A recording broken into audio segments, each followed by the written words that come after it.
Hi viewers, నా పేరు doctor Kranthikumar Reddy, consultant andrologist, J andrology and men's health. ఈ వీడియోలో నేను చెప్పబోయే టాపిక్, చాలామంది మగవాళ్ళు వాళ్ళ స్పర్మ్ కౌంట్లో ఏదన్నా ప్రాబ్లం ఉన్నా, అంటే స్పర్మ్ కౌంట్లో తక్కువగా ఉండి, లేకపోతే స్పర్మ్లో విరకణాల్లో కదలికల్లో తక్కువగా ఉండి, చాలామంది మగవాళ్ళు వాళ్ళ వైఫ్ ట్రీట్మెంట్ చేయించుకునే లేడీ డాక్టర్ దగ్గర లేదా ఐవీఎఫ్ సెంటర్లో ట్రీట్మెంట్ చేయించుకుంటా చాలా రకాలుగా నష్టపోతున్నారు. అసలు మీరు ముందు మీ స్పర్మ్ కౌంట్లో ఏదైనా ప్రాబ్లం ఉండి, అంటే విరకణాల కౌంట్లో కానీ కదలికలలో కానీ ఏదైనా ప్రాబ్లం ఉండి పిల్లలకి ఇబ్బంది పడుతుంటే మగవాళ్ళు అసలు కరెక్ట్ డాక్టర్ దగ్గర చూపించుకుంటున్నారా, మీరు చూపించుకుంటున్న డాక్టరు మీకు కరెక్ట్గా ట్రీట్మెంట్ చేయగలరా లేదా అనేది సింపుల్గా మీరు ఆ డాక్టర్ని కన్సల్ట్ అయినప్పుడు మీకే అర్థమైపోయింది. ఎప్పుడైనా సరే మగవాళ్ళు స్పర్మ్ కౌంట్లో ఏదైనా ప్రాబ్లం ఉండి పిల్లలకి ఇబ్బంది పడతా అటువంటి దంపతులు మగవాళ్ళు ఆండ్రాలజిస్ట్ని కాకుండా వాళ్ళ వైఫ్ ట్రీట్మెంట్ చేయించుకునే లేడీ డాక్టర్ దగ్గర ఐవీఎఫ్ సెంటర్లో ట్రీట్మెంట్ చేయించుకోవటం వల్ల చాలా రకాలుగా టైం అండ్ మనీని వేస్ట్ చేసుకుంటున్నారు. మిమ్మల్ని ట్రీట్మెంట్ చేసే డాక్టరు నిజంగా వాళ్ళకి కనుక మీకు ట్రీట్ చేసే అంత నాలెడ్జ్ ఉండి వాళ్ళకంత సబ్జెక్ట్ ఉంటే, మీకు సింపుల్గా నేను ఒక 3 విషయాలు చెప్తాను. ఈ 3 విషయాలు మీరు అబ్జర్వ్ చేయండి. మిమ్మల్ని ట్రీట్మెంట్ చేసే డాక్టరు మీకు కరెక్ట్గా ట్రీట్మెంట్ చేయగలరా లేదా అనేది మీకే ఈజీగా అర్థమైపోయింది. ఎప్పుడైనా సరే మగవాళ్ళలో స్పర్మ్ కౌంట్లో కనుక ఏదైనా ప్రాబ్లం ఉండి పిల్లలకి ఇబ్బంది పడుతున్నా, లేకపోతే కదలికలో ఏదైనా ప్రాబ్లం ఉండి పిల్లలకి ఇబ్బంది పడుతున్నా, ఫస్ట్ ఆ పేషెంట్ డాక్టర్ని కలిసినప్పుడు వాళ్ళ ప్రాబ్లం చెప్పినప్పుడు ఫస్ట్ అతనికి అసలు టెస్టిస్ సైజ్, అంటే బీర్జాల సైజ్ ఎలా ఉంది అనేది చెక్ చేయాలి. అసలు బీర్జాలు అనేది ఎవరికైనా సరే మగవాళ్ళకు 2 బీర్జాలు ఉంటాయి. అది ఆ కింద స్క్రోటం అంటారు, ఆ స్క్రోటంలో ఉంటాయి.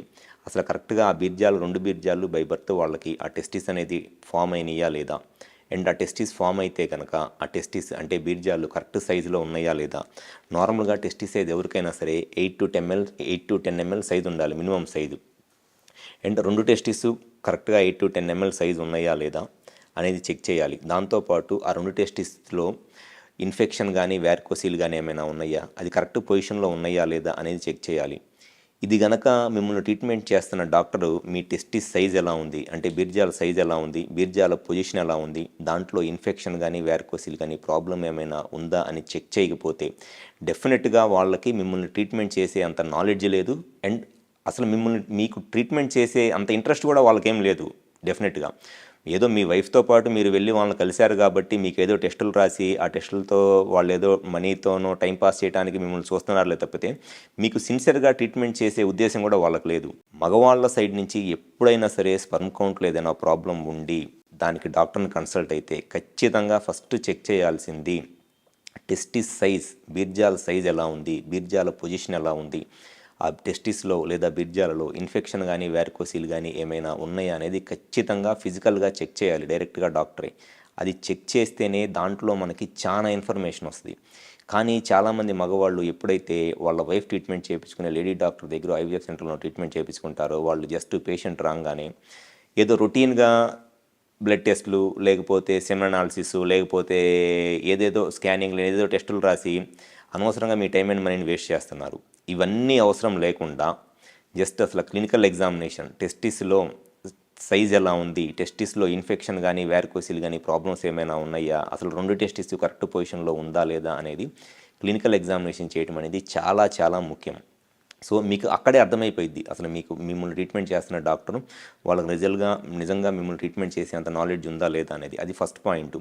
అండ్ టెస్టుల దగ్గరికి వచ్చేటప్పటికి ఈ క్లినికల్ ఎగ్జామినేషన్ చేయకుండా స్పర్మ్ కౌంట్ తక్కువగా ఉందనో లేదా స్పర్మ్ కౌంట్ 0 ఉందనో మీకు గనక 2 టెస్టులు, ఒకటి Y chromosome micro deletions and karyotyping, ఈ 2 టెస్టులు కనుక డైరెక్ట్గా వచ్చిన రోజునే కనుక మీరు 2 టెస్టులు చేయించుకోండి. వైక్రోమోజోమ్ మైక్రో డిలీషన్స్, క్యారియోటైపింగ్ అనే టెస్టులు కనుక మీకు రాసినట్లయితే గ్యారంటీగా మిమ్మల్ని ట్రీట్మెంట్ చేస్తున్న డాక్టర్కి అసలు ఏమాత్రము నాలెడ్జ్ లేనట్లే. కేవలం ఆ టెస్టులు చేయించుకోవటం వల్ల దాని నుంచి వచ్చే ఒక 15,000, 20,000 డబ్బుల మీదే ఆ డాక్టర్కి ఇంట్రెస్ట్ ఉందిలే కానీ మీ స్పర్మ్ కౌంట్ 0 ఉండటానికో మీ స్పర్మ్ కౌంట్ తక్కువగా ఉండటానికో కారణం ఏంటి అని తెలుసుకునే ఇంట్రెస్టు లేదు.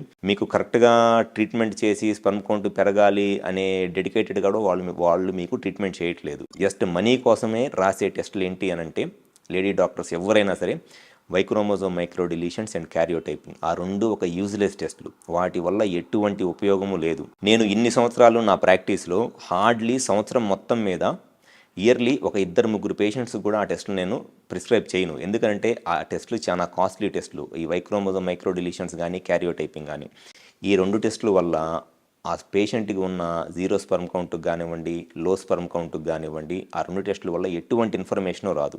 కానీ ఆ టెస్టులు కాస్ట్ వచ్చేటప్పటికి మినిమమ్ 15,000-20,000 అయిద్ది. సో ఎవరైతే మీకు ఈ స్పర్మ్ కౌంట్లో ఏదైనా ప్రాబ్లం ఉండి పిల్లలు లేక బాధపడతా ట్రీట్మెంట్ చేసే డాక్టర్ ఉన్నారు, మీకు క్లినికల్ ఎగ్జామినేషన్ చేయకపోయినా మీ టెస్టిస్ సైజ్ ఎలా ఉంది, టెస్టిస్లో ఇన్ఫెక్షన్ కానీ వ్యారికోసిల్ కానీ ఏమైనా ఉన్నాయా, లేదా టెస్టిస్ పొజిషన్ ఎలా ఉంది అనేది చెక్ చేయకపోయినా మీకు వైక్రోమోజోమ్ మైక్రో డిలీషన్స్, క్యారియోటైపింగ్ లాంటి పనికిమాలిన టెస్టులు ఏమన్నా రాసినా వాళ్ళకి మీ మనీ మీద ఇంట్రెస్ట్ ఉందిలే కానీ మీకు ట్రీట్మెంట్ చేయటము, ఆ ట్రీట్మెంట్ వల్ల మీ స్పర్మ్ కౌంట్ పెరిగి మీకేదో ప్రెగ్నెన్సీ రావటం అనే దాని మీద వాళ్ళకి ఎటువంటి ఇంట్రెస్ట్ అనేది లేదు. ఇదొక్క విషయం గుర్తుపెట్టుకోండి.